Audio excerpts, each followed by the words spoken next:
Something a lot of vet clinics struggle with is time management, making sure that they are getting their patients into the room, getting all of the intake information, and then having time for the vet to actually examine the animal.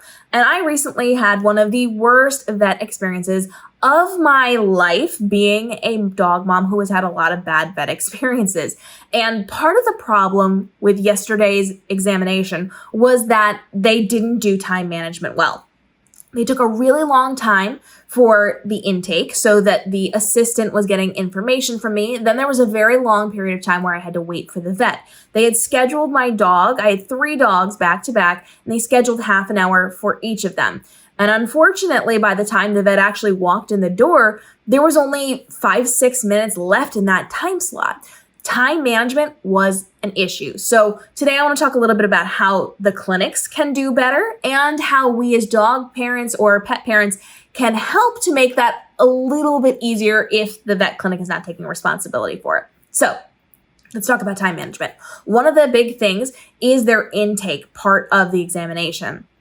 Oftentimes you will go into your veterinary's room and you are going to speak to one of the assistants who has a laptop or a chart, and they're going to be filling things out. They ask questions like, what is your dog eating? What type of food? How much? How are their outside time going? How is their bowel movements? They're going to ask questions on if they've been sick or coughing or sneezing or all of those things. Those are normal, important pieces of information for them to have, but it should not be taking 15-20 minutes to get that information. There are better ways to do that. So for the clinics, what they can do is they can streamline the process by automating it before or getting that information beforehand.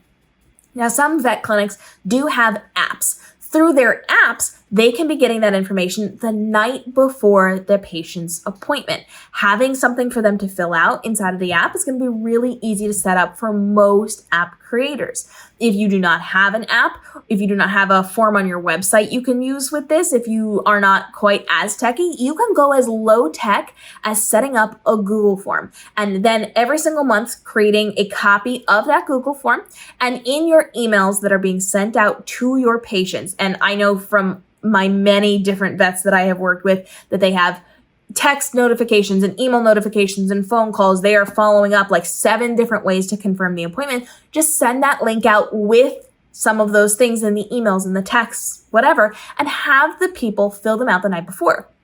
All they have to do is pull up that Google form the night before on their phone and just put in, are we having any issues? Click the buttons for yes or no for sneezing and coughing, and have all that information in that intake form, which is then done in advance. Then when they put them in the room, all that assistant has to do is just double check. Hey, did you get this filled out? Here's what I've got for this. Boom, boom, boom. Are there any concerns that we need to talk about? Which again can be part of the form that you fill out in advance. They can just real quick in 2-3 minutes handle that intake information, confirm that stuff, and get out of the room to get the vet in the room to give more time for the conversation between dog mom and vet.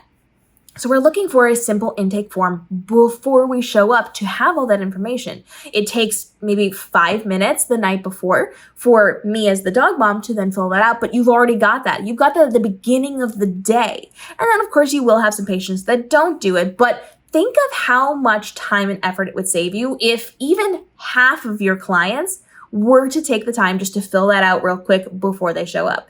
And again, as low tech as a Google form, as high tech as building it into your website as a form or your app as a form.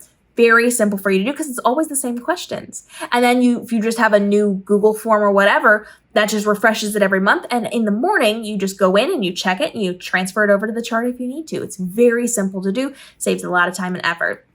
If you're at a vet clinic, I have so many ideas on how not only can you save more time and effort and really facilitate more education for your clients, but also to double, triple your income without taking on new clients. Please reach out to me. I'd love to help you. If you are a pet parent and you know that your clinic is not going to take responsibility for this, they are just not there yet. They are not tech savvy. They're just not where they can be leveling up their business. You can help with this. We know that the same questions happen every single time. You're probably not going to remember everything, but if you have it ready to go, that is something that's going to save a lot of time and effort. So have a piece of paper or you can even email them the day before saying, hey, this is my information. This is what you need to know. This is the type of food and how much. No coughing, no sneezing. This is the bathroom schedule. This is the stuff. This is what you typically ask. Here's the information, so that it eliminates them having to ask those questions later on. By having that sent to them, where you can either print out a piece of paper and hand it to the front desk when you walk in and check in for your appointment, or by emailing it in and saying, hey, just, here, have the assistant get this information so that you're ready to go. They can do this before the clinic opens for the day. They can do it before they greet you. They can do it before you show up. It does not have to be a big production to get this information if you show up in advance with this to help them out. And then potentially by educating them on how simple it could be if they just kind of implemented some of these things, perhaps they'll make it easier on themselves and you for the future. But having that information kind of written down and ready to go does definitely help you. You will not know all of the information that they're going to ask, and some of the yes, no questions, like is your dog sneezing and coughing, you don't have to write all those things down, but things that are going to take a little bit more time that they're going to have to do some work to type out, especially if you have questions for your vet. One of the intake questions that I usually get at most of the vets that I have been at throughout my 30 some years of being a dog parent have been, do you have questions for the vet? So they know in advance what's going on. So you have to tell the assistant and then repeat it to the vet, which again also eats up a ton of time. If you just have those questions listed out, they're not going to have to take all the time to go typing those things in. If you do it digitally for them, you email it to them, they can just copy and paste that right in there. And that saves time from you having to tell both the assistant and the vet, and for the assistant to communicate to the vet. So that takes out a huge chunk of that examination time so that you can actually have a conversation with your vet, which is what I did not get during my appointments yesterday.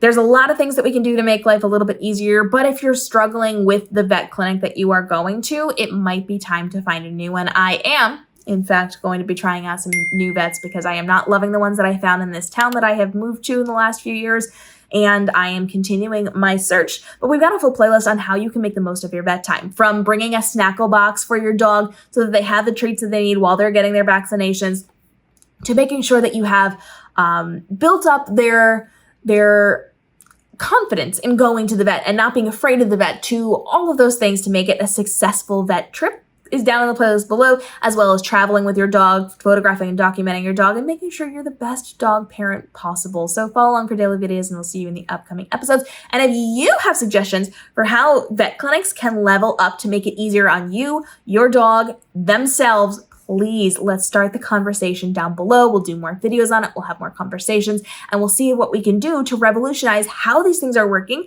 to be more effective and less scary and less time consuming for everybody involved. We'll see you in the upcoming episodes.